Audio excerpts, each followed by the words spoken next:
캐나다 출신 다큐멘터리 감독이 뉴욕 타임스퀘어에서 라면을 나눠줬다가 전 세계가 발칵 뒤집어졌습니다. 미국 역사상 최대 규모인 700만 명의 반트럼프 시위 현장에서 한국 라면 한 그릇을 나눠줬더니 모든 시위 참가자들이 땡큐 코리아를 외치기 시작했습니다. 극우 세력이 3분간 침묵하더니 폭탄 선언을 터뜨렸습니다.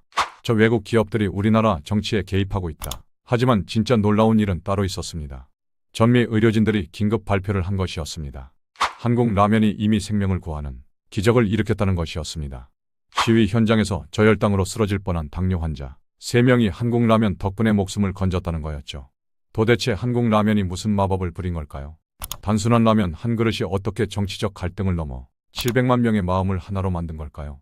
그 감동적인 한국의 이야기 지금 바로 시작합니다. 저는 캐나다 토론토에서 태어나 자란 마이클 앤더슨이라고 합니다. 올해 34살이고요. 다큐멘터리 감독 일을 하고 있어요. 사실 저는 3년 전까지만 해도 뉴욕에서 살았습니다.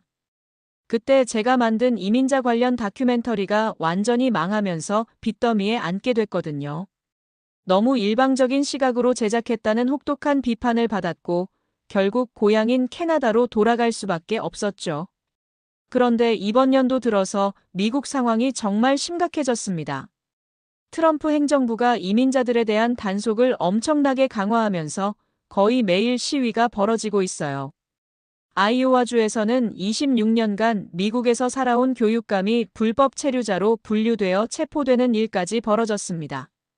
이런 상황을 보면서 저는 다시 한번 도전해보고 싶다는 생각이 들었어요. 3년 전에 실패를 만회하고 싶었거든요. 하지만 솔직히 두려웠습니다. 또 실패하면 어떡하지? 또 사람들에게 비판받으면 어떡하지 하는 걱정이 끝없이 몰려왔어요.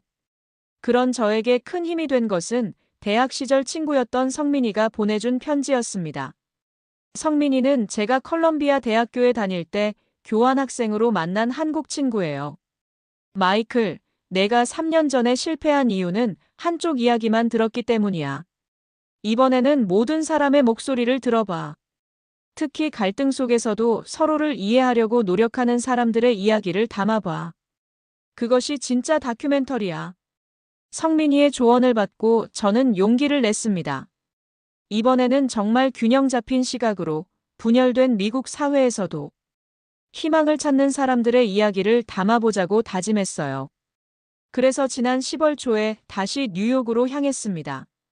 맨하탄의 작은 스튜디오를 빌리고 촬영 장비도 새로 구입했죠. 물론 예산은 빠듯했지만 이번에는 절대 포기하지 않겠다는 각오로 준비했습니다. 특히 10월 예정된 대규모 시위에 주목했어요. SNS에서는 전국적으로 수백만 명이 참가할 것이라는 소문이 돌고 있었거든요.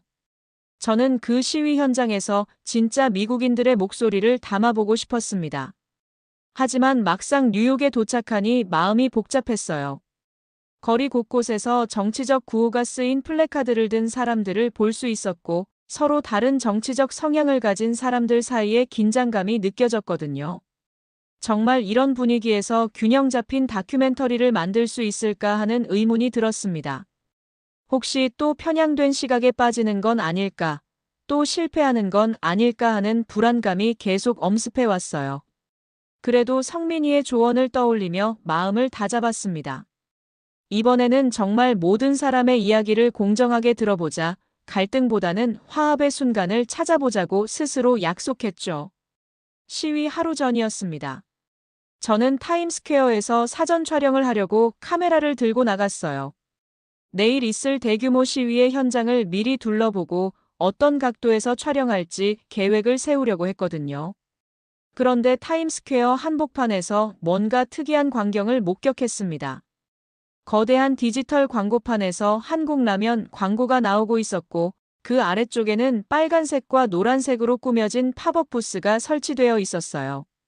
신라면이라고 쓰인 간판이 눈에 띄었습니다. 부스 주변에서는 젊은 한국인들이 분주하게 준비 작업을 하고 있었죠. 뭔가 흥미로워서 가까이 다가가 봤어요. 그때 한 명의 한국인 남성이 저에게 다가왔습니다. 키가 제법 크고 안경을 쓴 30대 초반으로 보이는 분이었어요. 안녕하세요. 혹시 저희 팝업 이벤트에 관심 있으시면 내일 오세요. 영어를 유창하게 하시더군요. 저는 카메라를 들고 있던 터라 조금 망설였는데 그분이 먼저 말을 걸어주셨어요. 아, 혹시 언론 관계자세요? 저는 농심 미국 지사에서 마케팅을 담당하고 있는 김현우라고 합니다. 아, 안녕하세요. 저는 마이클 앤더슨이고요. 다큐멘터리 감독입니다. 내일 시위 관련해서 촬영을 준비하고 있어요. 김현우 씨는 눈을 반짝이며 대답했습니다. 와, 다큐멘터리라니 정말 멋지네요. 사실 저희도 내일이 조금 걱정돼요. 시위와 겹치게 되어서 말이죠. 그때 저는 궁금해서 물어봤어요. 농심이라면 한국 회사죠? 어떻게 타임스퀘어에서 이런 이벤트를 하게 된 거예요? 김현우 씨는 자랑스러운 표정으로 설명을 시작했습니다. 저희 농심은 한국에서 시작된 라면 회사인데요.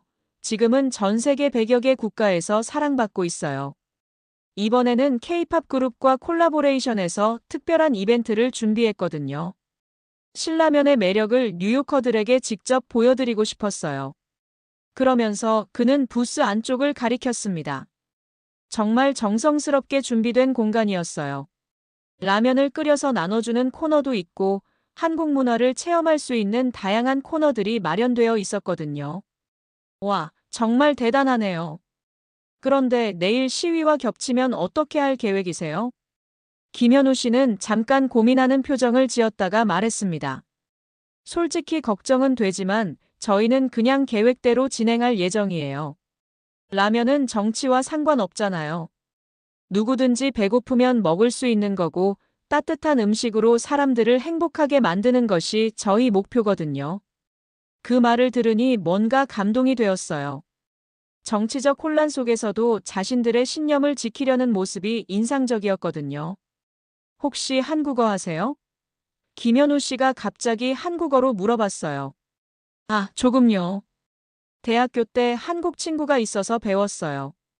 안녕하세요. 만나서 반가워요. 정도는 할 수 있어요. 저도 어설픈 한국어로 대답했죠.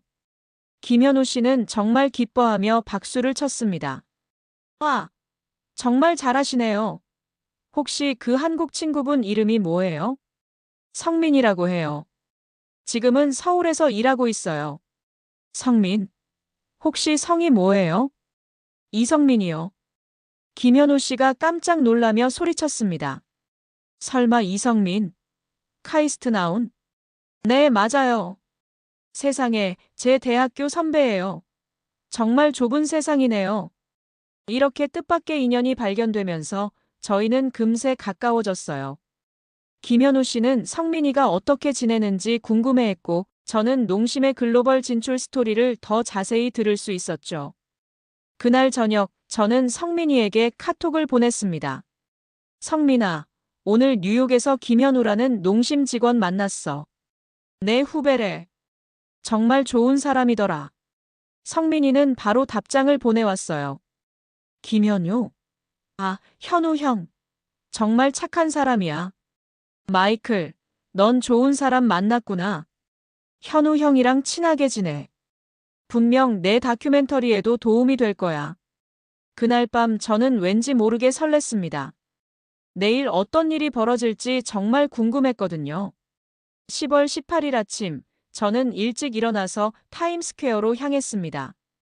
평소보다 훨씬 이른 시간인 오전 6시였는데도 벌써 사람들이 하나둘 모여들고 있었어요.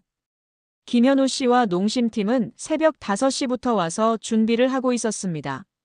저는 어제 약속한 대로 그들의 하루 일과를 촬영하기로 했거든요. 박서영이라는 28살 여직원이 따뜻한 커피를 건네주었어요. 그녀는 현장 매니저 역할을 맡고 있었는데 정말 꼼꼼하고 체계적으로 모든 것을 준비하고 있었습니다. 김현우 씨가 스마트폰을 보여주며 오늘 시위 규모에 대해 설명했습니다. SNS 상황을 보니 전국에서 700만 명 정도가 참여할 것 같다고 했어요. 뉴욕만 해도 100만 명은 넘을 거라는 예상이었죠. 그 말을 들으니 저도 긴장이 되기 시작했어요. 제가 지금까지 본 시위 중에 가장 큰 규모가 될 것 같았거든요. 오전 9시쯤 되자 정말로 사람들이 물밀듯이 몰려오기 시작했습니다. 지하철 출구에서 나오는 사람들의 행렬이 끝없이 이어졌어요. 저는 카메라를 들고 이 놀라운 광경을 담기 시작했습니다. 시위 참가자들은 정말 다양했어요. 젊은 대학생들부터 중년 부부, 심지어 할아버지 할머니들까지 모든 연령대가 참여하고 있었거든요. 그들이 들고 있는 피켓의 내용도 가지각색이었습니다. 농심 팝업 부스는 이 거대한 인파의 한복판에 위치해 있었어요. 처음에는 사람들이 부스를 그냥 지나쳐갔는데 시간이 지나면서 몇몇 사람들이 관심을 보이기 시작했습니다. 한국문화원에서 온 이준호 원장님도 오전 10시쯤 도착했어요.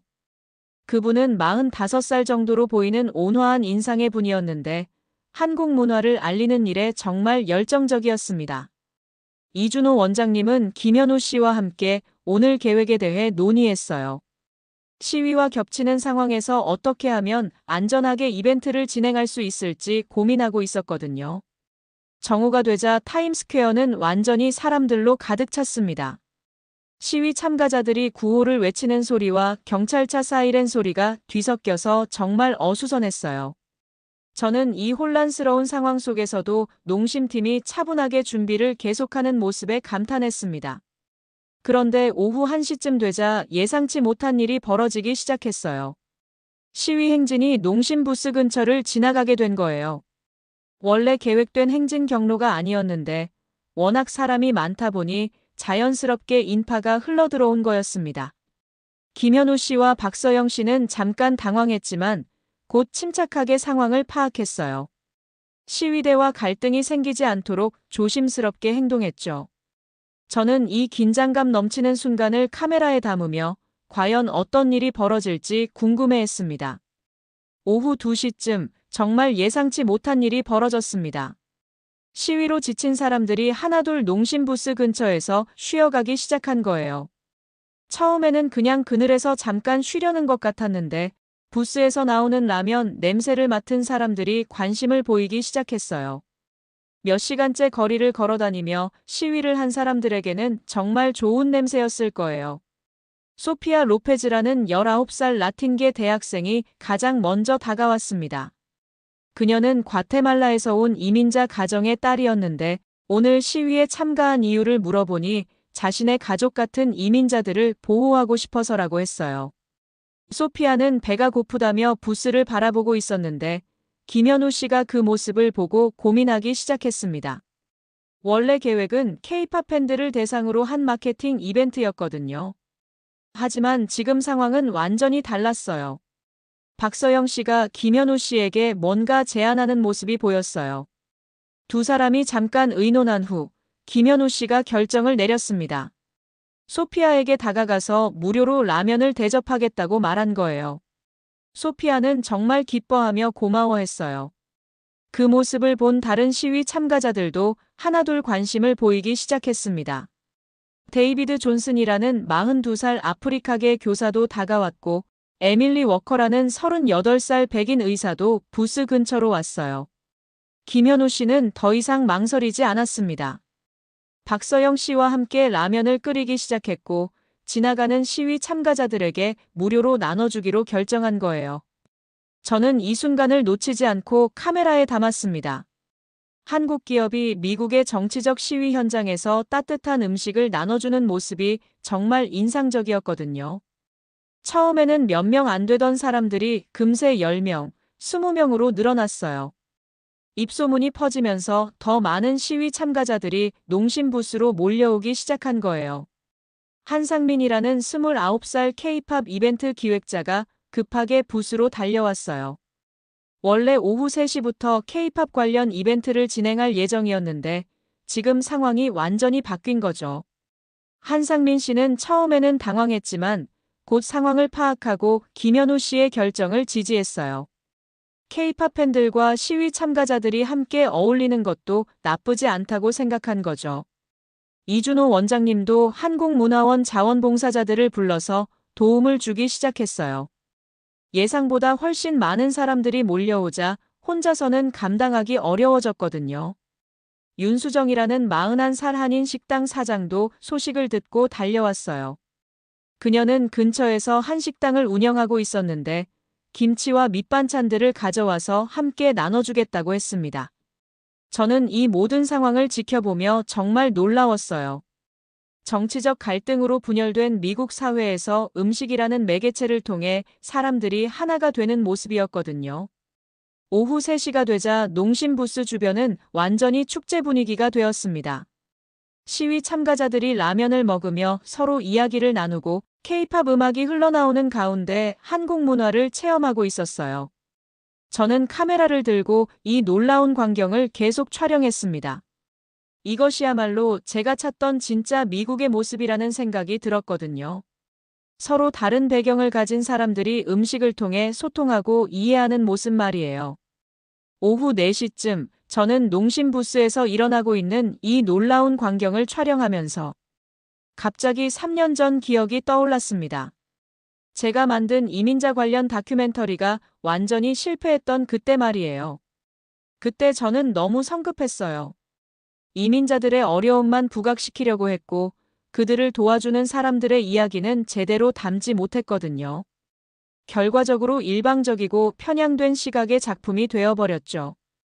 비판을 받았을 때 정말 힘들었어요. 평생 꿈꾸던 다큐멘터리 감독이라는 직업에 대한 회의감도 들었고 제 자신에 대한 신뢰도 잃어버렸거든요. 그래서 캐나다로 돌아가서 거의 1년 동안 아무것도 하지 못했었습니다. 지금 이 순간에도 그때의 불안감이 다시 몰려왔어요. 혹시 또 실패하는 건 아닐까? 또 편향된 시각에 빠지는 건 아닐까 하는 두려움이 계속 엄습했습니다. 하지만 김현우 씨와 농심팀이 보여주는 모습은 뭔가 달랐어요. 그들은 특별한 계산이나 의도 없이 그냥 자연스럽게 도움이 필요한 사람들에게 손을 내밀고 있었거든요. 소피아가 라면을 먹으며 눈물을 흘리는 모습을 보았을 때 저는 확신했어요. 이것은 연출된 것이 아니라 진짜 감정이었거든요.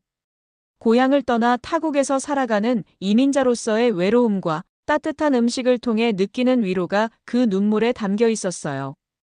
데이비드 존슨 교사는 라면을 먹으며 김현우 씨에게 계속 고마움을 표현했어요. 몇 시간째 시위를 하느라 아무것도 먹지 못했는데 이렇게 따뜻한 음식을 무료로 나눠준다는 것이 정말 감동적이라고 했습니다. 에밀리 워커 의사는 더욱 놀라운 이야기를 해주었어요. 시위 현장에서 저혈당으로 쓰러질 뻔한 당뇨 환자들이 있었는데 따뜻한 라면 한 그릇이 그들에게 정말 큰 도움이 되었다고 했거든요. 저는 이런 이야기들을 들으면서 깨달았어요. 3년 전 제가 놓쳤던 것은 바로 이런 순간들이었구나 하고 말이에요. 갈등과 대립에만 집중하느라 사람들 사이의 따뜻한 연결고리들을 보지 못했던 거예요. 그때 성민이가 보내준 편지 내용이 다시 떠올랐습니다. 모든 사람의 목소리를 들어보라고, 특히 갈등 속에서도 서로를 이해하려고 노력하는 사람들의 이야기를 담아보라고 했던 그 조언 말이에요. 농심팀이 보여주는 모습이 바로 그런 것이었어요. 정치적 갈등이나 사회적 대립과는 상관없이 그냥 순수하게 배고픈 사람들에게 음식을 나눠주고 있었거든요. 저는 카메라를 들고 이 모든 순간들을 더욱 집중해서 담기 시작했습니다. 이번에는 절대 실패하지 않겠다는 다짐을 하면서 말이에요. 김현우 씨가 라면을 나눠주면서 사람들과 자연스럽게 대화하는 모습, 박서영 씨가 부족한 재료를 보충하기 위해 분주하게 움직이는 모습, 이준호 원장님이 한국 문화에 대해 설명해주는 모습까지 모든 것이 진짜였어요. 특히 인상적이었던 것은 언어 장벽에도 불구하고 서로 소통하려고 노력하는 모습이었어요. 김현우 씨는 영어가 유창했지만 다른 한국인 직원들은 영어가 서툴렀거든요. 하지만 손짓 발짓과 미소만으로도 충분히 마음이 전해지고 있었습니다. 저는 이 모든 장면들을 보면서 확신했어요. 이것이야말로 제가 만들고 싶었던 진짜 다큐멘터리의 소재라고 말이에요. 3년 전의 실패를 만회할 수 있는 기회가 바로 여기에 있다고 생각했습니다. 오후 5시가 되자 상황은 더욱 놀라워졌습니다. 농심부스 주변에 모인 사람들이 100명을 넘어서기 시작한 거예요. 김현우 씨와 박서영 씨만으로는 도저히 감당할 수 없는 규모가 되어버렸죠. 그런데 정말 놀라운 일이 벌어졌어요. 윤수정 씨가 자신의 한식당에서 더 많은 라면과 김치, 밑반찬들을 가져왔을 뿐만 아니라 근처에 있던 다른 한인 사업자들도 하나둘 나타나기 시작한 거예요. 최민정이라는 35살 교민 언론인도 와서 상황을 SNS로 실시간 중계하기 시작했어요. 그녀는 한국어와 영어를 모두 능숙하게 구사해서 한국인들과 미국인들 사이의 소통을 도와주었습니다. 이준호 원장님은 한국문화원 자원봉사자들을 더 많이 불러왔어요. 젊은 한국계 미국인 대학생들이 대거 나타나서 라면을 나눠주는 일을 도와주기 시작했죠. 저는 이 모든 상황을 지켜보며 정말 감탄했어요. 누가 시키지도 않았는데 한국 사람들이 자발적으로 모여서 도움이 필요한 사람들을 돕고 있었거든요. 김현우 씨에게 왜 이렇게 하는지 물어봤을 때 그가 해준 대답이 정말 인상적이었어요. 농심이라는 회사의 철학에 대해 설명해 주었거든요. 농심은 단순히 라면을 파는 회사가 아니라 전 세계 어디서든 배고픈 사람들에게 따뜻한 한 끼를 제공하겠다는 사명을 가지고 있다고 했어요. 그래서 자연재해가 일어나면 구호물품을 지원하고 어려운 상황에 처한 사람들이 있으면 도움의 손길을 내밀어 왔다고 했습니다. 오늘 상황도 마찬가지라고 했어요. 시위로 지치고 배고픈 사람들이 있으니 당연히 도와야 한다는 것이 그들의 생각이었거든요. 정치적 성향이나 국적, 인종과는 전혀 상관없이 말이에요. 박서영 씨도 비슷한 이야기를 해주었어요. 자신이 어릴 때 가족이 어려웠던 시절, 동네 이웃들이 나눠준 따뜻한 음식 덕분에 힘을 얻었던 경험이 있다고 했어요. 그래서 지금 자신이 그런 역할을 할 수 있다는 것이 정말 기쁘다고 했습니다. 이준호 원장님은 더욱 깊이 있는 이야기를 해주었어요. 한국 문화의 핵심에는 정이라는 개념이 있다고 했거든요. 어려움에 처한 사람을 그냥 지나치지 못하는 마음, 함께 나누고 도우려는 마음이 바로 한국인의 정이라고 설명해 주었습니다. 실제로 한국 자원봉사자들의 모습을 보니 정말 그런 것 같았어요. 그들은 힘들어하거나 피곤해하는 기색 없이 웃으며 라면을 나눠주고 있었거든요. 마치 자신의 가족을 대하는 것처럼 따뜻하게 말이에요. 한상민 씨는 K-팝 이벤트를 취소하는 대신 K-팝 음악을 틀어서 분위기를 더욱 화기애애하게 만들었어요. 시위의 무거운 분위기가 음악과 함께 훨씬 밝아졌죠. 알렉스 김이라는 26살 한국계 미국인 변호사도 나타났어요. 그는 평소 자신의 정체성에 대해 고민이 많았다고 했는데 오늘 한국인들의 모습을 보면서 자신의 뿌리에 대해 자부심을 느낀다고 했습니다. 아야 사토라는 23살 일본계 예술가도 와서 도움을 주었어요. 그녀는 아시아계로서 느끼는 연대감에 대해 이야기했는데 이런 순간에 국적을 떠나서 서로 도울 수 있다는 것이 정말 의미 있다고 했어요. 저는 이 모든 이야기들을 카메라에 담으면서 깨달았어요. 이것이 바로 제가 찾던 진짜 미국의 모습이라는 것을 말이에요. 서로 다른 배경을 가진 사람들이 어려운 순간에 함께 손을 잡는 모습, 이것이야말로 진정한 미국 정신이라고 생각했습니다.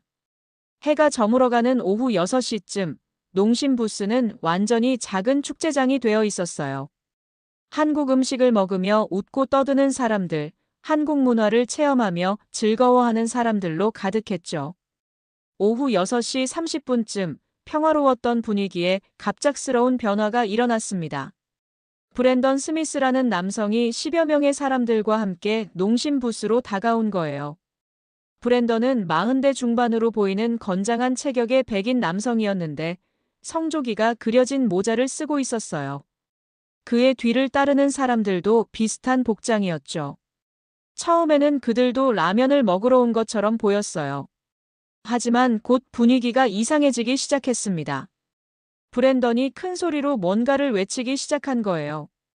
브랜던은 외국 기업이 미국의 정치적 상황에 개입하고 있다며 항의했습니다. 특히 한국 기업이 반트럼프 시위를 지원하고 있다고 주장하면서 분노를 표출했어요. 김현우 씨는 당황했지만 침착하게 대응했습니다. 자신들은 정치와 전혀 상관없이 단지 배고픈 사람들에게 음식을 나눠주고 있을 뿐이라고 설명했어요. 하지만 브랜던은 들으려 하지 않았어요. 더욱 큰 소리로 농심 부스를 철거해야 한다고 주장했습니다. 그의 지지자들도 함께 구호를 외치기 시작했죠. 순간 긴장감이 팽팽해졌어요. 라면을 먹고 있던 시위 참가자들이 하나둘 일어서기 시작했고 브랜던 일행과 대치하는 상황이 벌어졌습니다. 저는 카메라를 들고 이 모든 상황을 기록했어요. 이런 갈등 상황이야말로 지금 미국 사회의 현실을 보여주는 장면이라고 생각했거든요. 데이비드 존슨 교사가 앞으로 나서서 브랜던에게 말했어요. 이 사람들은 아무 잘못이 없다고 단지 선의로 음식을 나눠주고 있을 뿐이라고 설명했습니다. 소피아도 용기를 내어 목소리를 높였어요. 자신은 이민자로서 오늘 많은 차별을 경험했는데 이곳에서만은 따뜻한 환대를 받았다고 했습니다. 그런데 왜 이런 좋은 일을 방해하려 하느냐고 반문했죠. 에밀리 워커 의사는 더욱 구체적인 사실을 제시했어요. 오늘 시위 현장에서 저혈당으로 쓰러질 뻔한 환자들이 이 라면 덕분에 도움을 받았다고 증언했습니다. 하지만 브랜던은 여전히 완강했어요. 외국 기업의 선전 활동이라며 음모론을 제기했습니다. 한국이 미국 정치에 영향을 미치려고 한다는 황당한 주장까지 했어요. 이때 알렉스 김이 나서서 브랜던에게 반박했어요. 자신도 미국인이지만 한국계라며 오늘 본 것은 순수한 선의였다고 강조했습니다. 아야 사토도 힘을 보탰어요. 아시아계 미국인으로서 평소 받았던 차별에 대해 이야기하며 오늘 같은 따뜻한 순간이 얼마나 소중한지 설명했습니다.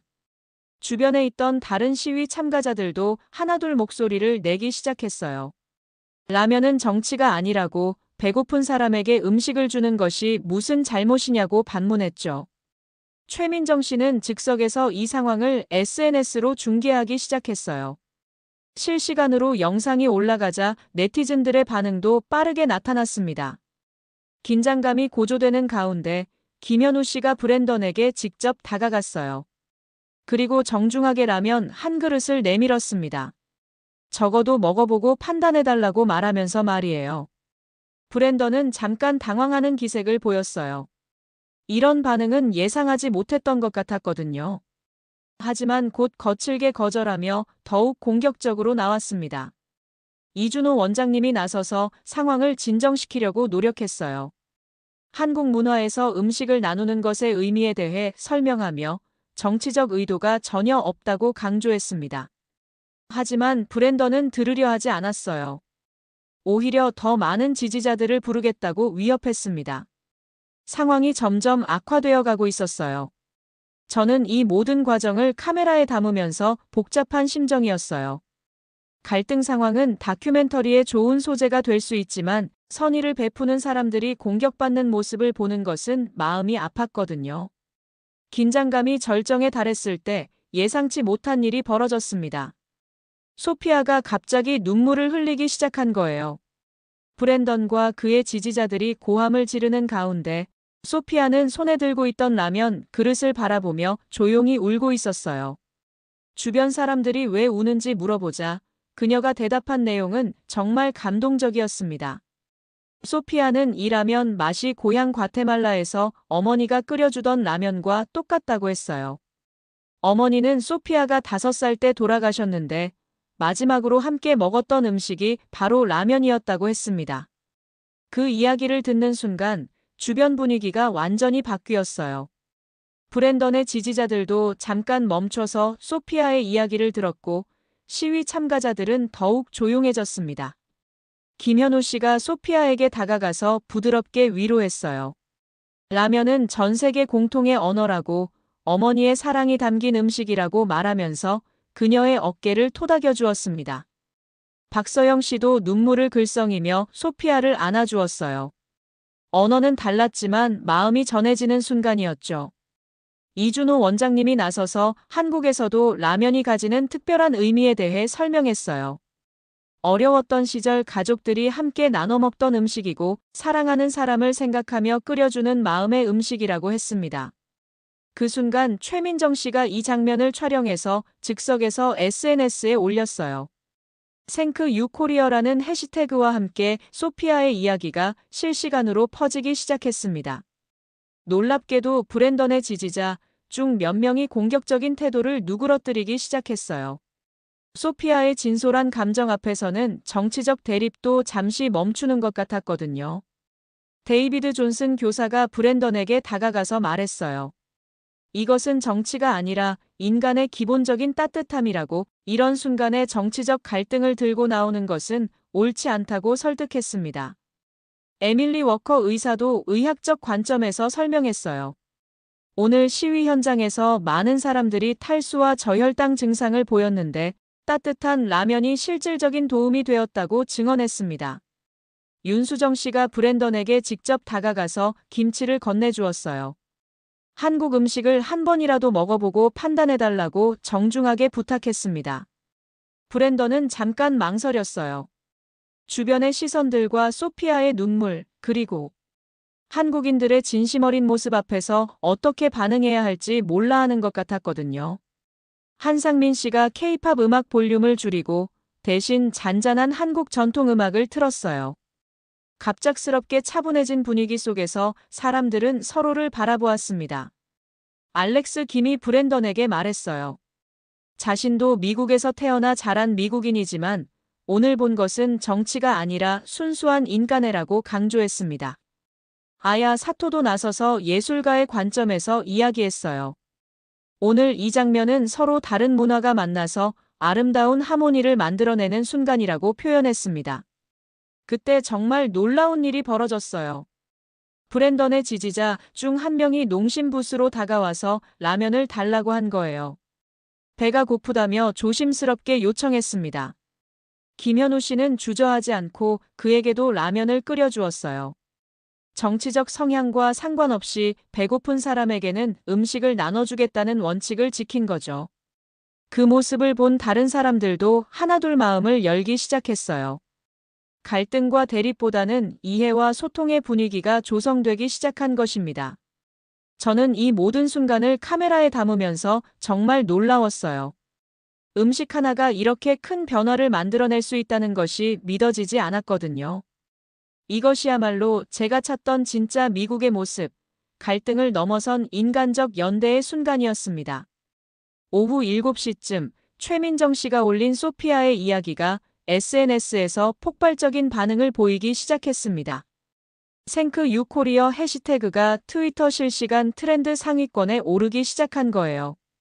처음에는 뉴욕 지역 사람들만 관심을 보였는데 점점 전국으로 확산되기 시작했어요. 다른 주에서 시위를 하고 있던 사람들도 이 영상을 보고 감동받았다는 댓글들이 쏟아졌습니다. 특히 소피아가 눈물을 흘리며 고향 과테말라의 어머니를 그리워하는 장면이 많은 사람들의 마음을 움직였어요. 이민자로서의 외로움과 그리움, 그리고 타국에서 받은 따뜻한 위로가 고스란히 담겨 있었거든요. 김현우 씨는 이런 반응을 보며 당황했어요. 단순히 배고픈 사람들에게 라면을 나눠준 것뿐인데 이렇게 큰 관심을 받을 줄은 몰랐거든요. 하지만 동시에 한국과 농심에 대한 긍정적인 이미지가 확산되는 것을 보며 뿌듯해했습니다. 박서영 씨는 급하게 본사의 상황을 보고했어요. 예상치 못한 바이럴 현상이 일어나고 있으니 어떻게 대응해야 할지 지침을 요청했죠. 본사에서는 긍정적인 현상이니 계속 진행하되 정치적 논란에 휘말리지 않도록 주의하라고 답변했습니다. 이준호 원장님은 한국문화원 차원에서도 이 상황을 적극 활용하기로 했어요. 한국 문화의 따뜻함과 정을 알릴 수 있는 좋은 기회라고 판단한 거죠. 추가 자원봉사자들을 동원해서 더 많은 사람들에게 한국 문화를 소개하기로 했습니다. 윤수정 씨는 자신의 한식당 네트워크를 통해 다른 한인 사업자들에게도 연락했어요. 맨하탄 전역의 한인 식당들이 자발적으로 시위 참가자들을 위한 무료 급식을 시작했다는 소식이 들려왔습니다. 한상민 씨는 K-팝 팬 커뮤니티에도 이 소식을 알렸어요.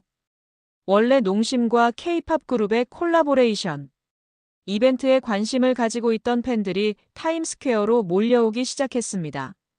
알렉스 김은 변호사로서 법적 관점에서 조언을 해주었어요. 시위 현장에서 무료 음식을 나눠주는 것은 전혀 문제가 없다고, 오히려 시민사회의 아름다운 모습이라고 평가했습니다. 아야 사토는 예술가답게 이 순간을 기록으로 남기고 싶어 했어요. 스케치북을 꺼내서 한국인들이 라면을 나눠주는 모습을 그림으로 담기 시작했습니다. 저는 이 모든 변화를 카메라로 기록하면서 정말 신기했어요. 불과 몇 시간 전만 해도 작은 팝업 이벤트였는데 지금은 전국적인 관심사가 되어버린 거죠. 브랜던과 그의 지지자들은 상황이 자신들에게 불리하게 돌아가자 당황하는 모습을 보였어요. SNS에서 자신들이 선의를 베푸는 사람들을 공격했다는 비판이 쏟아지고 있었거든요. 데이비드 존슨 교사는 교육자로서 이 상황의 의미를 설명해 주었어요. 이것이야말로 진정한 다문화 사회의 모습이라고 서로 다른 배경을 가진 사람들이 이해하고 협력하는 것이라고 말했습니다. 에밀리 워커 의사는 의학적 관점에서 더욱 구체적인 증언을 SNS에 올렸어요. 오늘 시위 현장에서 탈진이나 저혈당으로 쓰러질 뻔한 사람들이 따뜻한 라면 덕분에 회복되었다는 내용이었죠. 소피아는 자신의 이야기가 이렇게 큰 반향을 불러일으키자 놀라면서도 감사해했어요. 많은 사람들이 자신의 마음을 이해해준다는 것이 정말 위로가 된다고 했습니다. 오후 8시쯤 되자 CNN과 MBC 등 주요 언론사 기자들도 타임스퀘어로 몰려오기 시작했어요. 이 예상치 못한 상황을 취재하기 위해서였죠. 김현우 씨는 언론 인터뷰에서 농심의 입장을 명확히 했어요. 정치적 의도는 전혀 없고 단지 배고픈 사람들에게 따뜻한 음식을 나눠주고 싶었을 뿐이라고 강조했습니다. 저는 이 모든 과정을 지켜보며 현대사회에서 SNS의 힘을 새삼 느꼈어요. 작은 선의가 전국적인 감동으로 확산되는 모습이 정말 놀라웠거든요. 오후 8시 30분쯤 정말 놀라운 소식이 들려왔습니다.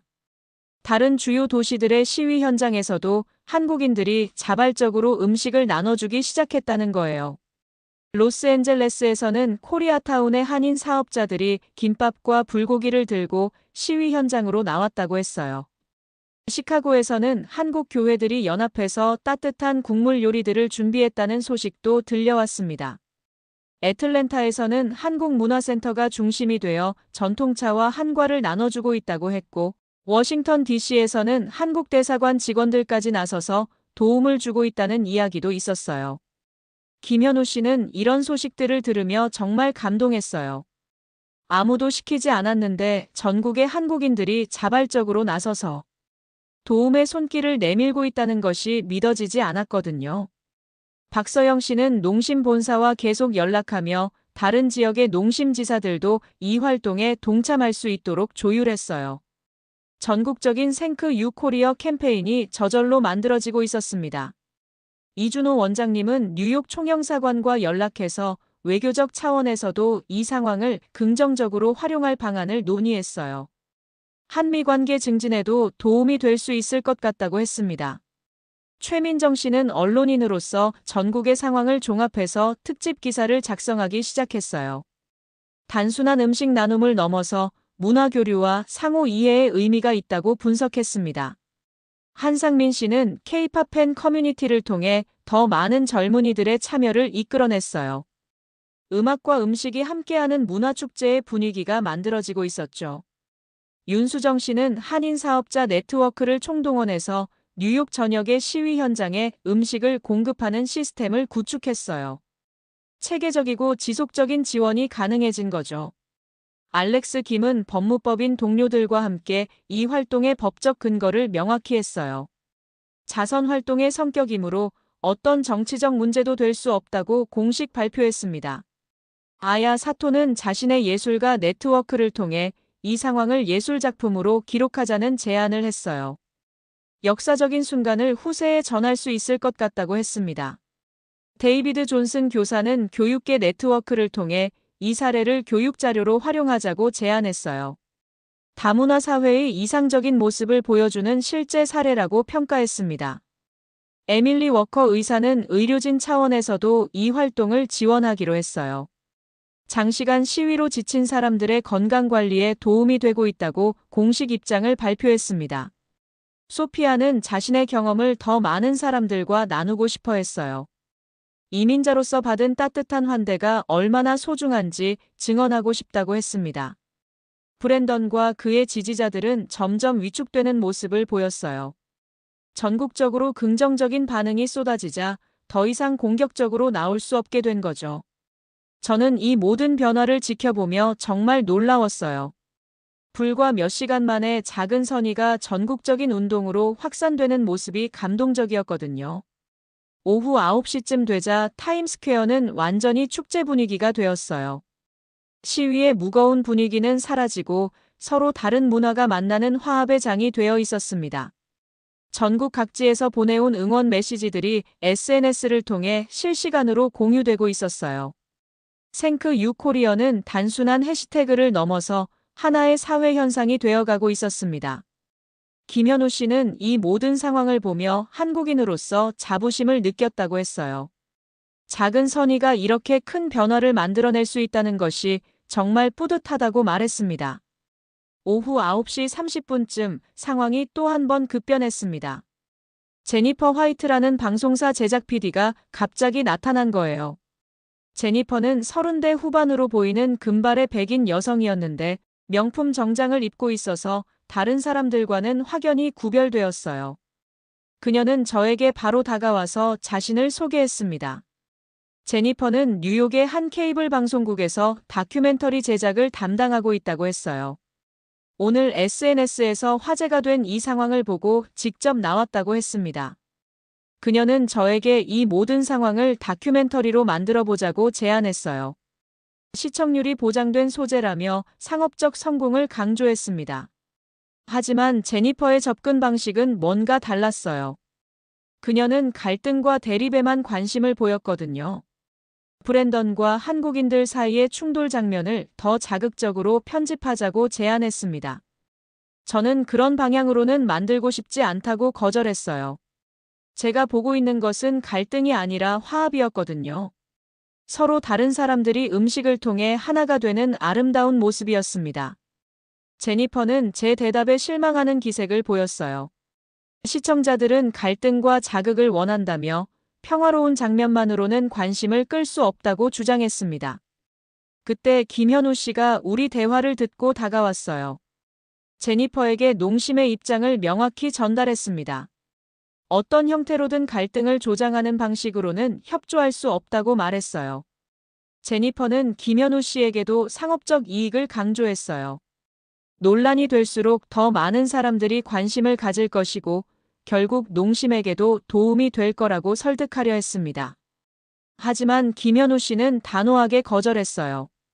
농심은 갈등이 아니라 화합을 추구하는 기업이라며 그런 방식의 홍보는 원하지 않는다고 분명히 했습니다. 박서영 씨도 같은 입장을 표명했어요. 오늘 경험한 것은 정말 진심 어린 교류였는데 그것을 상업적으로 이용하는 것은 옳지 않다고 했습니다. 이준호 원장님은 문화교류의 관점에서 제니퍼를 설득하려 했어요. 진정한 문화교류는 갈등이 아니라 이해와 공감에서 시작된다고 설명했습니다. 제니퍼는 여전히 포기하지 않았어요. 저에게 3년 전 실패했던 다큐멘터리를 언급하며 압박했습니다. 이번에도 실패하고 싶지 않다면 자신의 제안을 받아들이라고 했어요. 그 말을 듣는 순간 저는 화가 났어요. 3년 전 실패했던 이유가 바로 이런 상업적 접근 때문이었거든요. 진실보다는 시청률을 우선시했던 결과였습니다. 저는 제니퍼에게 단호하게 말했어요. 이번에는 절대 그런 방식으로 만들지 않겠다고 진실된 이야기만 담겠다고 선언했습니다. 소피아가 우리 대화를 듣고 다가왔어요. 자신의 이야기가 갈등을 만드는 소재로 사용되는 것은 원하지 않는다고 말했습니다. 데이비드 존슨 교사도 교육자로서 의견을 표했어요. 오늘의 경험은 학생들에게 좋은 교육 자료가 될 수 있는데 갈등으로 포장되면 그 의미가 퇴색된다고 걱정했습니다. 에밀리 워커 의사는 의학적 관점에서 반대했어요. 실제로 도움을 받은 환자들이 있는데 그것을 정치적 갈등으로 묘사하는 것은 의료 윤리에 어긋난다고 했습니다. 알렉스 김은 법적 관점에서 경고했어요. 사실과 다르게 갈등을 조장하는 편집을 하면 명예훼손 소송을 당할 수 있다고 말했습니다. 아야 사토는 예술가로서 진정성의 중요성을 강조했어요. 진실하지 않은 작품은 결국 사람들의 마음을 움직일 수 없다고 주장했습니다. 제니퍼는 점점 고립되어가는 자신의 처지를 깨달았어요. 모든 사람들이 자신의 제안에 반대하고 있었거든요. 최민정 씨가 언론인으로서 조언했어요. 진실한 보도가 결국 더 큰 감동을 주고 오래 기억된다고, 상업적 성공도 진정성에서 나온다고 설명했습니다. 저는 이 순간을 통해 3년 전과는 완전히 달라진 제 자신을 발견했어요. 상업적 압박에 굴복하지 않고 진실을 추구하겠다는 의지가 확고해진 거죠. 오후 10시가 되자 제니퍼는 결국 포기하고 떠났습니다. 자신의 제안이 받아들여지지 않자 다른 소재를 찾아보겠다며 씁쓸하게 자리를 떴어요. 제니퍼가 떠난 후 분위기는 더욱 따뜻해졌어요. 상업적 의도를 가진 외부인이 사라지자 모든 사람들이 더욱 자연스럽게 어울리기 시작했습니다. 김현우 씨는 제니퍼 사건을 통해 더욱 확신을 갖게 되었다고 했어요. 오늘의 경험이 정말 순수한 선의에서 나온 것이라는 걸 다시 한번 확인했다고 말했습니다. 박서영 씨는 농심 본사와 연락해서 내일도 이 활동을 계속하기로 했다고 발표했어요. 시위가 며칠 더 계속될 예정이니 지속적으로 지원하겠다는 거였죠. 이준호 원장님은 한국문화원 차원에서도 정식 프로그램으로 만들어서 운영하기로 했다고 했어요. 문화교류의 좋은 사례가 될 수 있을 것 같다고 평가했습니다. 윤수정 씨는 한인 사업자들과 협의해서 교대로 음식을 공급하는 시스템을 만들었다고 했어요. 지속 가능한 지원 체계를 구축한 거죠. 한상민 씨는 K-팝 팬 커뮤니티와 협력해서 매일 오후 작은 공연을 하기로 했다고 발표했어요. 음식과 음악이 함께하는 문화축제를 만들어가고 있었습니다. 최민정 씨는 언론인으로서 이 활동을 지속적으로 취재하기로 했어요. 일회성 이벤트가 아니라 장기적인 사회 현상으로 기록하고 싶다고 했습니다. 알렉스 김은 법무 지원을 계속하기로 약속했어요. 혹시 법적 문제가 생기면 언제든지 도움을 주겠다고 했습니다. 아야 사토는 예술가 친구들을 더 많이 불러서 이 순간들을 다양한 예술 작품으로 기록하자고 제안했어요. 역사적 의미가 있는 순간이라고 평가했습니다. 데이비드 존슨 교사는 교육계와 연결해서 이 사례를 교육자료로 개발하기로 했어요. 학생들에게 다문화 사회의 이상적인 모습을 보여줄 수 있을 것 같다고 했습니다. 에밀리 워커 의사는 의료진 네트워크를 통해 시위 현장의 의료 지원도 강화하기로 했어요. 음식 제공과 함께 건강관리도 돕겠다는 거였죠. 소피아는 자신의 이야기가 많은 사람들에게 희망을 주고 있다는 소식을 듣고 정말 기뻐했어요. 이민자로서 받은 따뜻함을 더 많은 사람들과 나누고 싶다고 했습니다. 브랜던과 그의 지지자들은 완전히 위축된 모습이었어요. 더 이상 공격적으로 나올 명분도 여론의 지지도 없었거든요. 일부는 아예 자리를 떠나기도 했습니다. 저는 이 모든 변화를 지켜보며 정말 놀라웠어요. 하루 만에 이렇게 많은 사람들이 자발적으로 참여하는 공동체가 만들어진 거였거든요. 오후 11시쯤 되자 첫날 활동을 정리하기 시작했어요. 하지만 많은 사람들이 내일도 다시 오겠다고 약속했습니다. 김현우 씨는 오늘 하루를 되돌아보며 감동했다고 했어요. 회사에서 파견 나와서 한 단순한 마케팅 이벤트가 이렇게 의미 있는 일이 될 줄은 꿈에도 몰랐다고 말했습니다. 박서영 씨도 마찬가지였어요.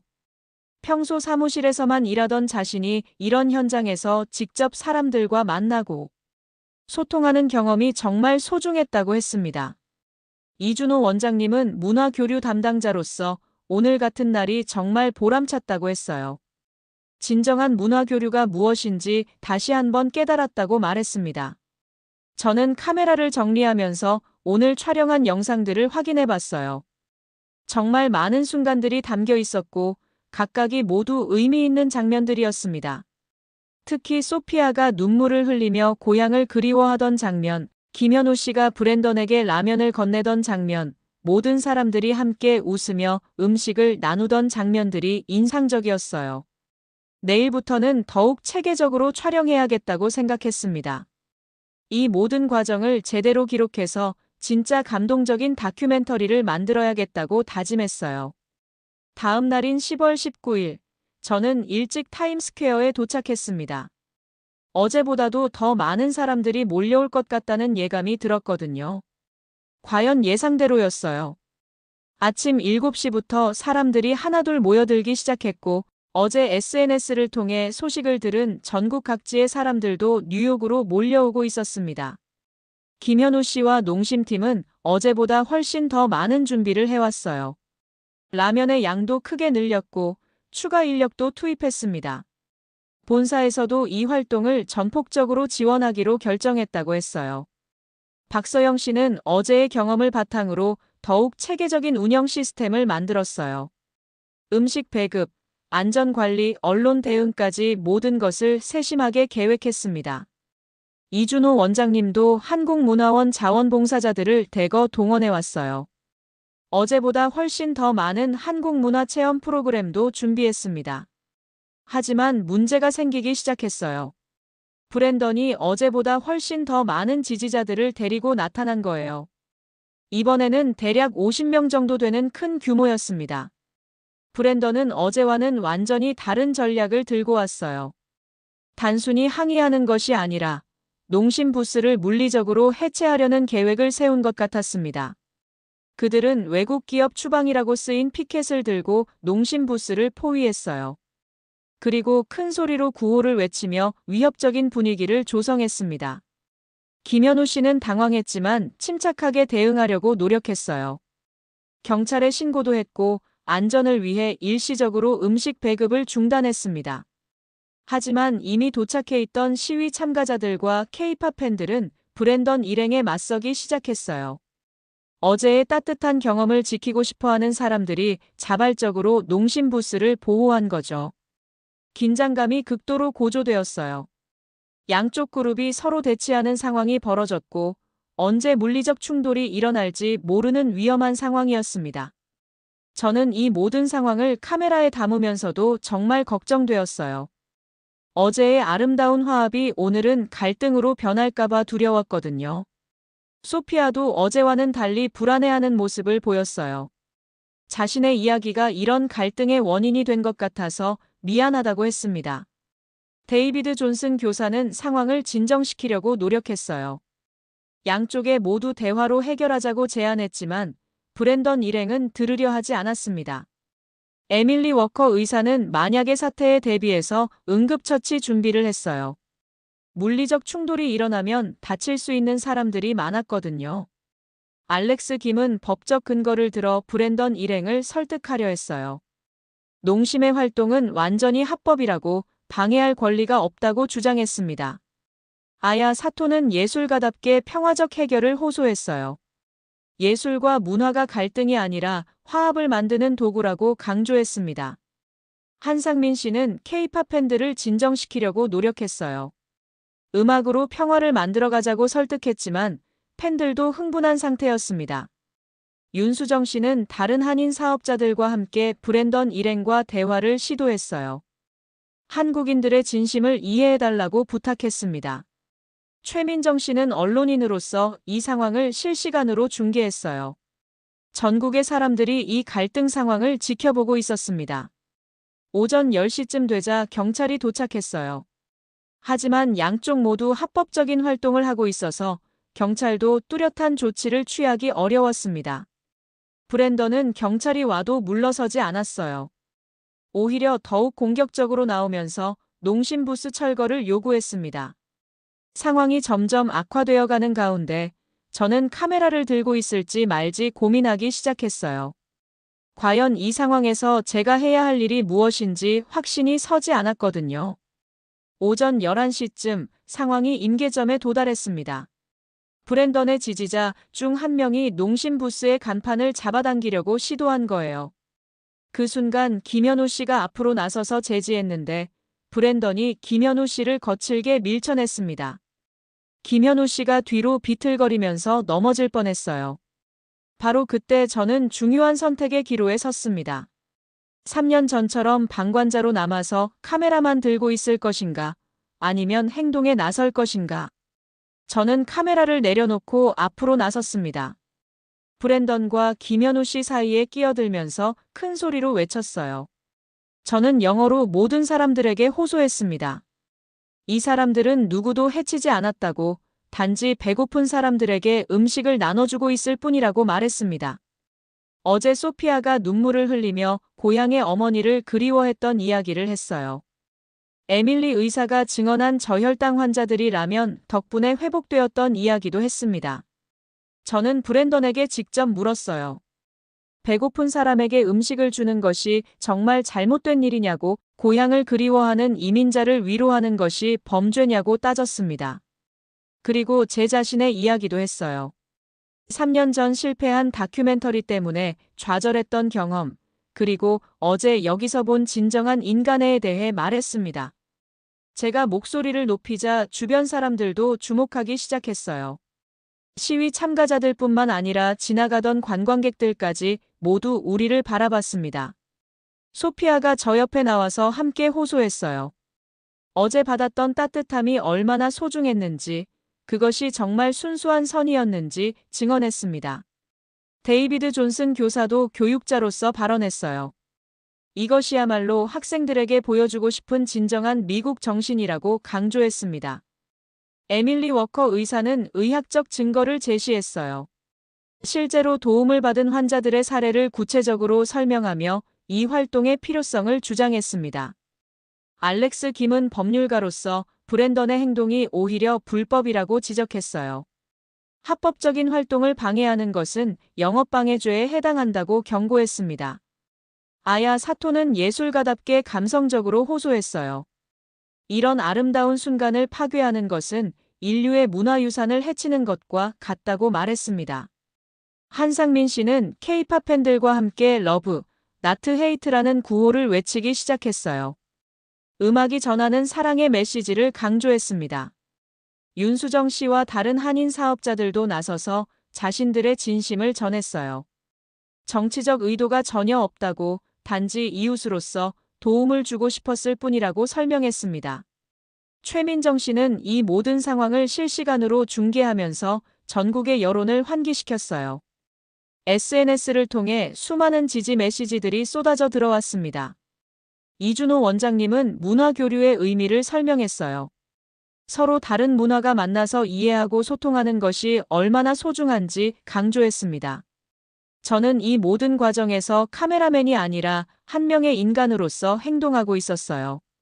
3년 전과는 완전히 다른 모습이었죠. 브랜던은 점점 고립되어가는 자신의 처지를 느꼈을 거예요. 주변의 모든 사람들이 자신에게 반대하고 있었거든요. 그때 정말 놀라운 일이 벌어졌어요. 브랜던의 지지자 중 몇 명이 그의 편을 떠나기 시작한 거예요. 우리의 호소에 마음이 움직인 것 같았습니다. 상황의 전환점이 마련되기 시작했어요. 갈등과 대립보다는 이해와 소통의 분위기가 조성되어 가고 있었습니다. 정오가 되자 정말 기적 같은 일이 벌어졌습니다. 브랜던의 지지자 중 절반 이상이 그의 곁을 떠나기 시작한 거예요. 그 중에서도 가장 인상적이었던 것은 톰이라는 중년 남성이었어요. 그는 브랜던의 오랜 지지자였는데 갑자기 앞으로 나와서 사과의 말을 했습니다. 톰은 자신도 이민자 가정 출신이라고 고백했어요. 조부모가 아일랜드에서 온 이민자였는데 그때도 많은 차별과 어려움을 겪었다고 했습니다. 그러면서 오늘 본 한국인들의 모습이 자신의 조부모가 꿈꿨던 미국의 모습이라고 말했어요. 서로 도우며 함께 살아가는 공동체의 모습이라고 했습니다. 톰의 증언이 끝나자 다른 지지자들도 하나둘 마음을 바꾸기 시작했어요.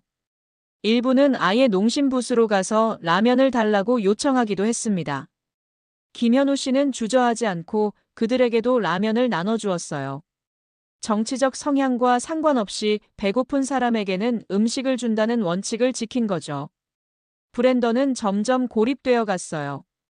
자신의 지지자들마저 등을 돌리자 어떻게 반응해야 할지 몰라 하는 모습이었습니다. 그때 소피아가 용기를 내어 브랜던에게 직접 다가갔어요. 그리고 자신의 이야기를 다시 한번 들려주었습니다. 소피아는 브랜던에게 말했어요. 자신도 미국인이라고, 이 나라에서 태어나서 자랐지만 항상 외국인 취급을 받아왔다고 했습니다. 하지만 어제 이곳에서 처음으로 진정한 환대를 받았다고 했어요. 피부색이나 출신지와 상관없이 그냥 한 명의 인간으로서 따뜻하게 대해준 것이 너무 감사했다고 말했습니다. 소피아의 진심 어린 말에 브랜던도 마음이 움직이는 것 같았어요. 처음으로 공격적인 표정이 누그러지는 모습을 보였습니다. 데이비드 존슨 교사가 교육자로서 브랜던에게 제안했어요. 함께 앉아서 이야기해보자고, 서로의 입장을 이해해보자고 말했습니다. 에밀리 워커 의사도 의료진으로서 증언했어요. 어제 이곳에서 실제로 도움을 받은 환자들의 이야기를 구체적으로 들려주었습니다. 알렉스 김은 한국계 미국인으로서 자신의 정체성에 대해 이야기했어요. 미국인이면서 동시에 한국인인 자신의 복잡한 감정에 대해 솔직하게 털어놓았습니다. 아야 사토도 일본계로서 비슷한 경험을 공유했어요. 아시아계 미국인으로서 받았던 차별과 편견, 그리고 오늘 느낀 연대감에 대해 이야기했습니다. 이준호 원장님이 한국 문화의 정에 대해 설명했어요. 어려운 사람을 그냥 지나치지 못하는 마음, 함께 나누고 도우려는 마음이 한국인의 정이라고 했습니다. 김현우 씨가 농심의 기업 철학에 대해 다시 한번 설명했어요. 전 세계 어디서든 배고픈 사람들에게 따뜻한 한 끼를 제공하겠다는 사명에 대해 말했습니다. 박서영 씨는 자신의 어린 시절 이야기를 했어요. 가난했던 시절 이웃들이 나눠준 따뜻한 음식 덕분에 힘을 얻었던 경험을 들려주었습니다. 한상민 씨는 K-팝이 전 세계에 전하는 메시지에 대해 말했어요. 사랑과 희망, 그리고 서로에 대한 이해가 음악의 진정한 힘이라고 강조했습니다. 윤수정 씨와 다른 한인 사업자들도 미국에서 살아온 자신들의 경험을 공유했어요. 이민자로서 받았던 도움에 보답하고 싶었다고 말했습니다.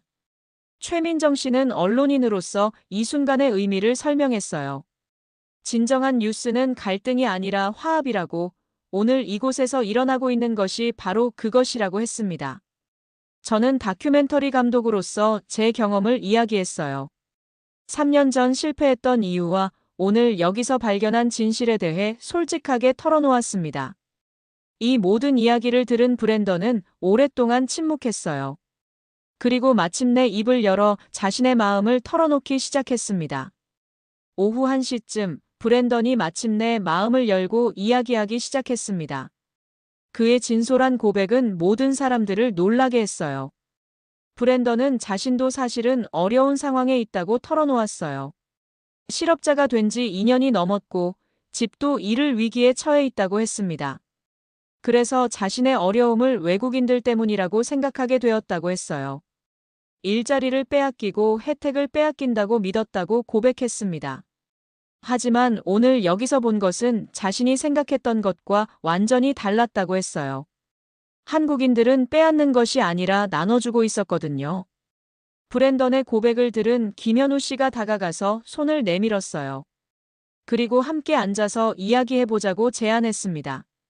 두 사람이 나란히 앉아서 대화하는 모습은 정말 상징적이었어요. 불과 몇 시간 전까지만 해도 적대적이었던 두 사람이 이제는 서로를 이해하려고 노력하고 있었거든요. 김현우 씨는 브랜던에게 농심에서 일자리를 제공할 수 있는지 알아보겠다고 약속했어요. 물론 즉시 해결될 수는 없지만 최선을 다해 도와주겠다고 했습니다. 박서영 씨도 자신이 아는 다른 한인 기업들에 연락해보겠다고 했어요. 브랜던의 경험과 능력을 활용할 수 있는 곳이 있을 것 같다고 말했습니다. 이준호 원장님은 한국문화원에서 운영하는 취업 지원 프로그램을 소개했어요. 한인 기업들과 연결해주는 서비스가 있다고 설명했습니다. 윤수정 씨는 한인 사업자 네트워크를 통해 도움을 주겠다고 약속했어요. 음식업계에서 일할 수 있는 기회를 찾아보겠다고 했습니다. 알렉스 김은 법무 분야에서 도움을 줄 수 있는 부분이 있는지 검토해보겠다고 했어요. 취업 관련 법적 문제나 이민 관련 상담을 해주겠다고 약속했습니다. 데이비드 존슨 교사는 교육 분야에서의 기회를 제안했어요. 브랜던이 가진 경험을 교육 자료로 활용할 수 있을 것 같다고 말했습니다. 에밀리 워커 의사는 의료 분야 지원 업무에 관심이 있는지 물어봤어요. 병원에서 환자 지원 업무를 할 수 있는 기회가 있을 것 같다고 했습니다. 아야 사토는 예술 분야에서의 가능성을 제시했어요. 브랜던의 이야기를 예술작품으로 만들어서 사람들에게 감동을 주는 프로젝트를 함께 해보자고 제안했습니다. 한상민 씨는 K-팝 이벤트 관리 쪽에서 도움이 필요하다고 말했어요. 현장 경험이 있는 사람이 필요했는데 브랜던이 적합할 것 같다고 평가했습니다. 최민정 씨는 언론 분야에서의 기회를 소개했어요. 브랜던의 변화 과정을 기사화해서 많은 사람들에게 희망을 주는 스토리로 만들어 보자고 제안했습니다. 소피아는 젊은이로서 브랜던에게 격려의 말을 해주었어요. 나이가 많아도 새로운 시작을 할 수 있다고, 오늘이 바로 그 시작점이라고 말했습니다. 저는 다큐멘터리 감독으로서 브랜던의 이야기를 기록하고 싶다고 제안했어요. 그의 변화 과정이 많은 사람들에게 감동과 교훈을 줄 수 있을 것 같다고 말했습니다. 브랜던은 이 모든 제안들을 들으며 눈물을 글썽였어요. 자신을 적대시할 거라고 생각했던 사람들이 오히려 도움의 손길을 내밀어주니 감동받은 것 같았습니다. 그는 자신이 얼마나 잘못 생각하고 있었는지 깨달았다고 고백했어요. 외국인들이 적이 아니라 함께 살아가야 할 이웃이라는 것을 이제야 이해했다고 말했습니다. 브랜던의 남은 지지자들도 하나둘 마음을 바꾸기 시작했어요. 리더인 브랜던이 변하자 그들도 따라서 변화하는 모습을 보였습니다. 오후 2시쯤 되자 농심 부스 주변의 분위기는 완전히 바뀌어 있었어요. 갈등과 대립은 사라지고 화합과 협력의 분위기가 조성되어 있었습니다. 브랜던이 직접 농심 부스에서 라면을 주문했어요. 그리고 김현우 씨가 직접 끓여준 라면을 받아서 감사 인사를 했습니다. 그 모습을 본 모든 사람들이 박수를 쳤어요. 불과 몇 시간 전의 갈등 상황을 생각하면 정말 기적 같은 변화였거든요. 저는 이 모든 순간을 카메라에 담으면서 정말 감동했어요. 이것이야말로 제가 만들고 싶었던 진짜 다큐멘터리의 클라이맥스였습니다. 오후 3시쯤 브랜던의 완전한 변화와 함께 타임스퀘어의 분위기는 축제 같아졌습니다. 갈등이 화합으로 바뀌는 순간을 목격한 사람들은 모두 감동에 젖어 있었어요. 김현우 씨는 브랜던과 함께 앉아서 한국과 농심에 대해 더 자세히 설명해 주었습니다. 한국 전쟁 이후 폐허에서 시작해서 지금의 발전된 모습까지 이르게 된 과정을 들려주었어요. 특히 라면이 한국 사회에서 가지는 의미에 대해 자세히 설명했습니다. 어려웠던 시절 가족들이 함께 나눠 먹던 음식이었고 지금도 사랑하는 사람을 생각하며 끓여주는 마음의 음식이라고 했어요. 박서영 씨는 농심이라는 기업의 철학에 대해 이야기했습니다. 단순히 이익만 추구하는 것이 아니라 전 세계 사람들에게 행복을 전하고 싶다는 창립 정신에 대해 설명했어요. 이준호 원장님은 한국 문화의 핵심 가치인 정에 대해 더욱 깊이 있게 설명했습니다. 어려운 사람을 그냥 지나치지 못하는 마음, 함께 나누고 도우려는 마음이 한국인의 DNA에 새겨져 있다고 했어요. 윤수정 씨는 자신이 미국에 온 지 15년이 되었다며 그동안 받은 도움에 보답하고 싶은 마음으로 오늘 같은 일을 한다고 말했습니다. 이민자로서 받았던 따뜻함을 다른 사람들에게도 전하고 싶다고 했어요. 한상민 씨는 K-팝이 전 세계에 전하는 메시지에 대해 설명했습니다. 한국 음악이 언어와 문화의 장벽을 넘어서 사람들의 마음을 하나로 만드는 힘에 대해 이야기했어요. 알렉스 김은 한국계 미국인으로서 자신의 정체성에 대해 더 깊이 이야기했습니다.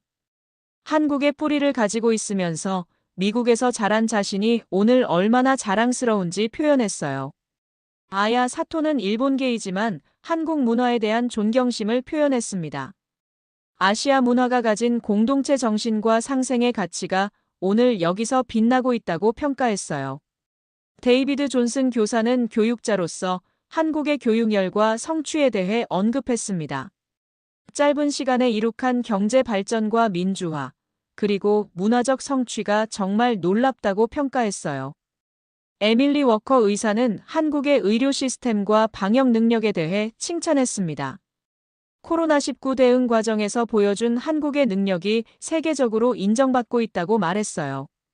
소피아는 어제부터 경험한 한국인들의 따뜻함에 대해 다시 한번 감사를 표현했습니다. 고향을 떠나 타국에서 살아가는 이민자에게 이런 위로가 얼마나 소중한지 강조했어요.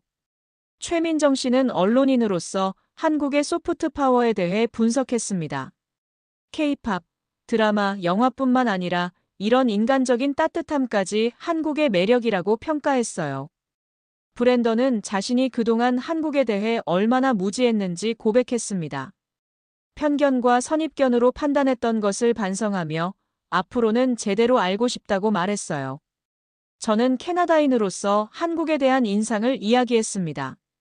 대학 시절 성민이를 통해 처음 알게 된 한국이 이렇게 매력적인 나라인 줄 몰랐다고 솔직하게 말했어요. 오후 4시쯤 되자 더 많은 사람들이 몰려왔습니다. SNS를 통해 소식을 들은 사람들이 전국 각지에서 뉴욕으로 와서 이 현장을 직접 보고 싶어 했거든요. 그 중에는 다른 아시아계 미국인들도 많았어요. 중국계, 일본계, 베트남계, 필리핀계 등 다양한 아시아 문화권 사람들이 연대의 의미로 참여했습니다. 심지어 유럽계와 아프리카계 미국인들도 많이 왔어요. 이들은 한국 문화에 대한 순수한 호기심과 관심으로 이곳에 온 것 같았습니다. 농심 부스는 이제 완전히 문화 교류의 장이 되어 있었어요. 사람들이 라면을 먹으면서 서로의 문화에 대해 이야기하고 이해하고 배우는 공간이 된 거죠. 김현우 씨는 이 모든 상황을 보며 정말 뿌듯해했습니다. 회사에서 보낸 단순한 마케팅 이벤트가 이렇게 의미 있는 문화 교류의 기회가 될 줄은 꿈에도 몰랐다고 말했어요. 박서영 씨도 마찬가지였습니다. 평생 이런 경험은 처음이라며 한국인으로서 자부심을 느낀다고 했어요. 오후 5시쯤 되자 한국 주요 언론사들의 기자들도 도착했습니다. 이 소식이 한국에도 전해져서 큰 관심을 받고 있다는 이야기였어요. 오후 6시쯤 정말 놀라운 소식이 들려왔습니다.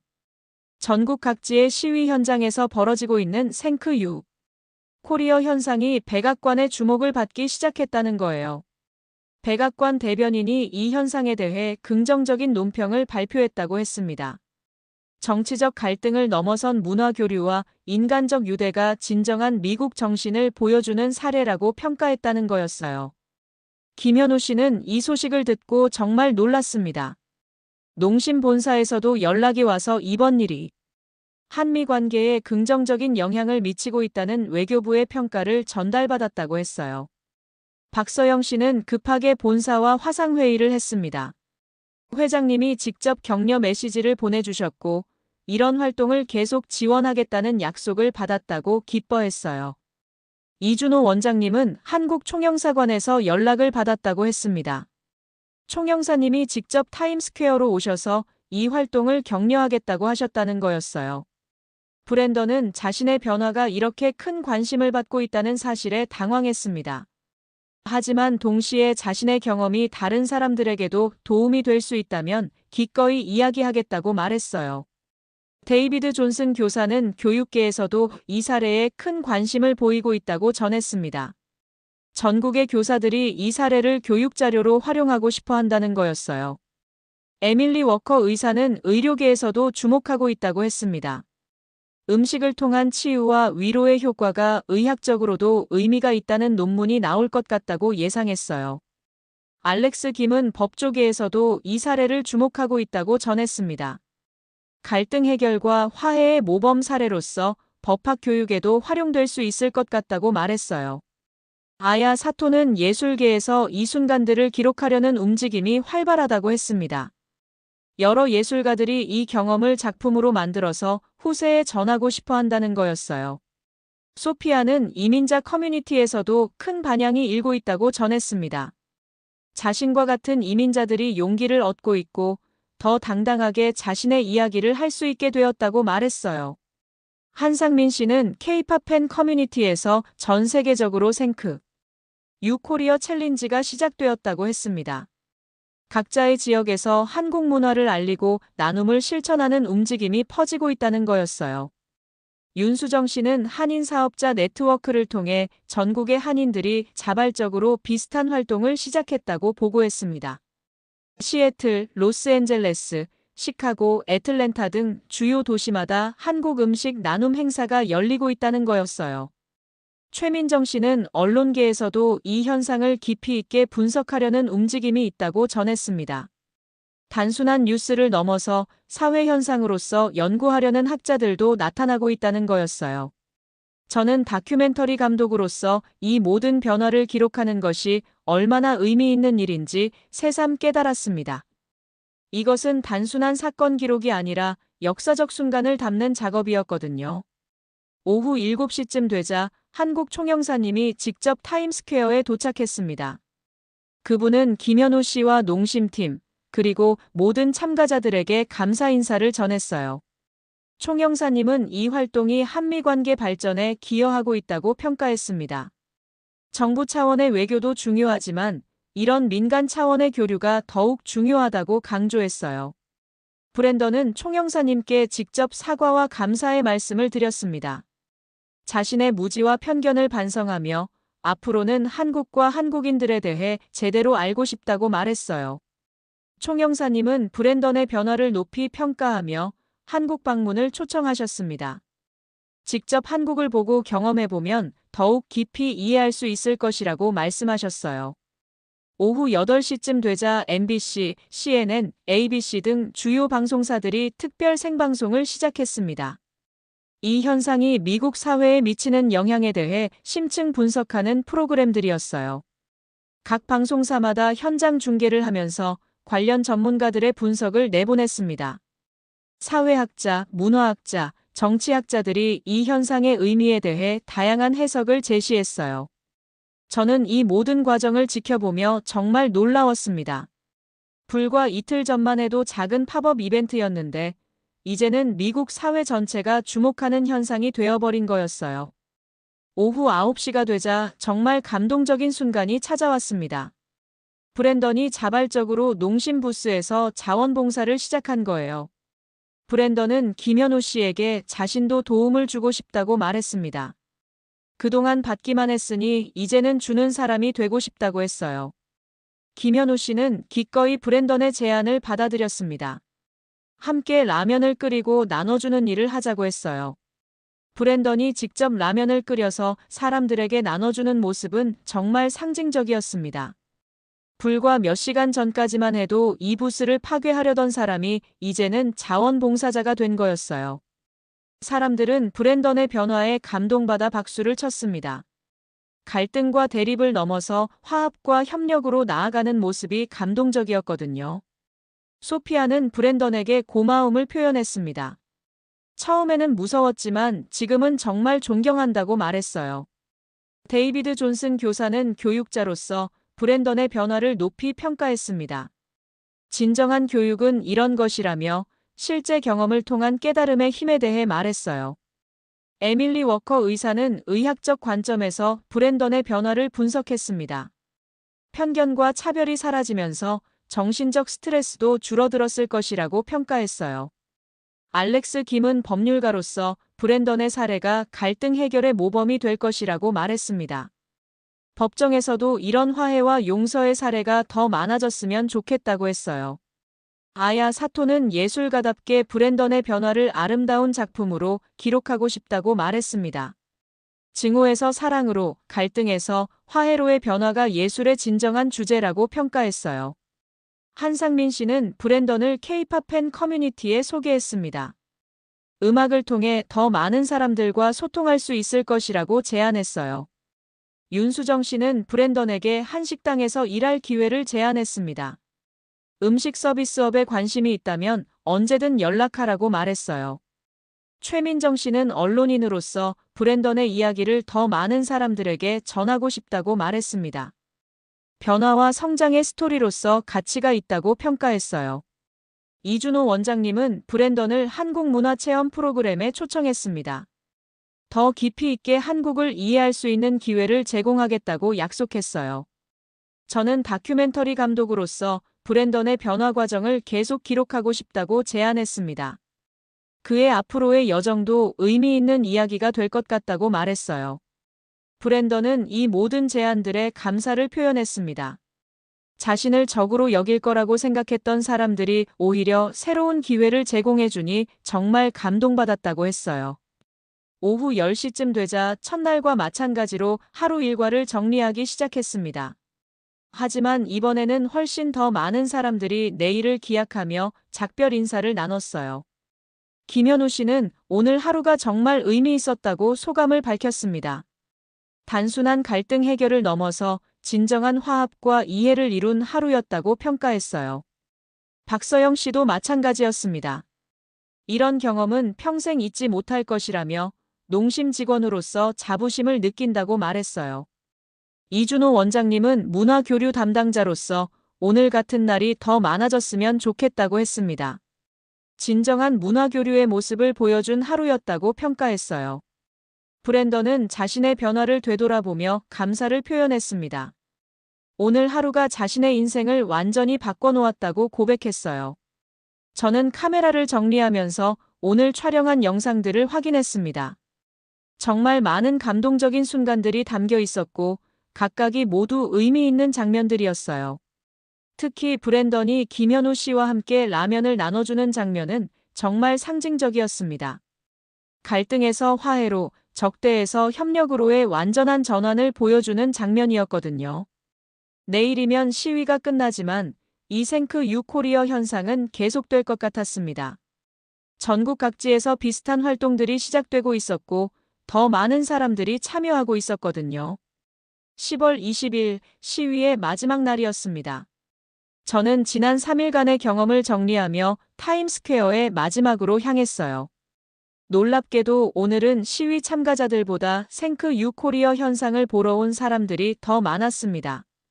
전 세계에서 관광객들까지 몰려와서 이 현장을 직접 보고 싶어 했거든요. 김현우 씨와 농심팀은 지난 3일간 정말 고생했지만 끝까지 웃으며 사람들을 맞이했습니다. 단순한 마케팅 이벤트가 역사적인 문화교류의 장이 되었다는 것에 뿌듯해했어요. 박서영 씨는 본사에서 정식으로 이 활동을 계속하라는 지시를 받았다고 했습니다. 앞으로도 정기적으로 이런 문화교류 행사를 개최하기로 결정되었다는 거였어요. 이준호 원장님은 한국문화원에서도 생크 유 코리어 프로그램을 정식 사업으로 만들기로 했다고 발표했습니다. 전국의 한국문화원이 연계해서 진행할 예정이라고 했어요. 브랜던은 지난 3일간 완전히 달라진 사람이 되어 있었습니다. 농심에서 제안한 일자리도 받아들이기로 했고 한국 문화를 더 깊이 배우고 싶다고 했어요. 소피아는 자신의 이야기가 전국의 이민자들에게 희망을 주고 있다는 소식을 전했습니다. 각지에서 비슷한 경험을 가진 사람들이 용기를 얻고 있다는 거였어요. 데이비드 존슨 교사는 교육계에서 이 사례를 정식 교육 과정에 포함시키기로 결정했다고 했습니다. 다문화 사회 교육의 모범 사례로 활용될 예정이라고 했어요. 에밀리 워커 의사는 의료계에서도 이 사례를 연구하기로 했다고 전했습니다. 음식을 통한 치유와 화해의 의학적 효과를 연구할 예정이라고 했어요. 알렉스 김은 법조계에서 갈등 해결과 화해의 모범 사례로 주목받고 있다고 했습니다.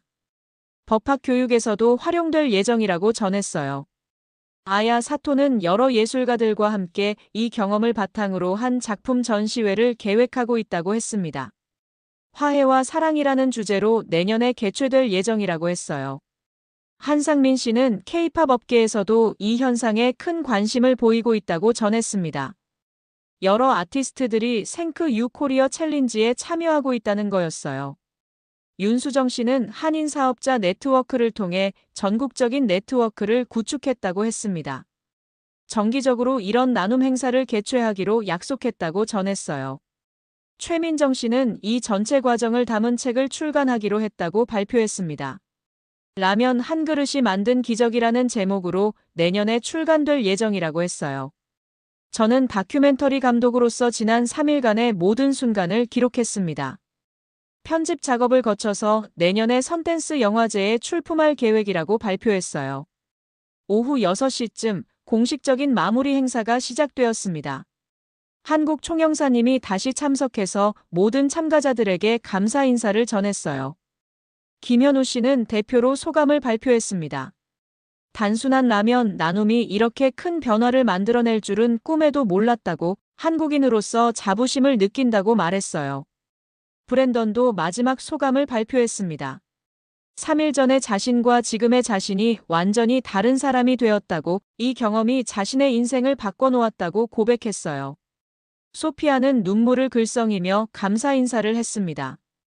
이민자로서 받은 따뜻함을 평생 잊지 못할 것이라고, 앞으로는 자신도 다른 사람들에게 그런 따뜻함을 전하고 싶다고 말했어요. 해가 지기 시작하는 오후 7시쯤 모든 사람들이 둥글게 서서 함께 노래를 불렀습니다. K-팝부터 미국 팝송까지 다양한 음악이 어우러진 특별한 순간이었어요. 그 순간 저는 깨달았습니다. 이것이야말로 제가 평생 만들고 싶었던 진짜 다큐멘터리의 결말이라는 것을 말이에요. 갈등이 아니라 화합으로, 분열이 아니라 연대로 끝나는 이야기 말이에요. 마지막으로 모든 사람들이 함께 생크 유 코리어를 외쳤습니다. 그 목소리는 타임스퀘어를 넘어서 전 세계에 울려 퍼졌어요. 1년 후, 저는 서울을 방문했습니다. 성민이와 재회하고 김현우 씨와도 만났어요. 그리고 농심 본사에서 특별 상영회를 가졌습니다. 제 다큐멘터리 타임스퀘어의 기적은 선댄스 영화제에서 대상을 받았고 전 세계적으로 상영되었어요. 많은 사람들이 이 이야기에 감동받았고 비슷한 활동들이 각국에서 시작되었습니다.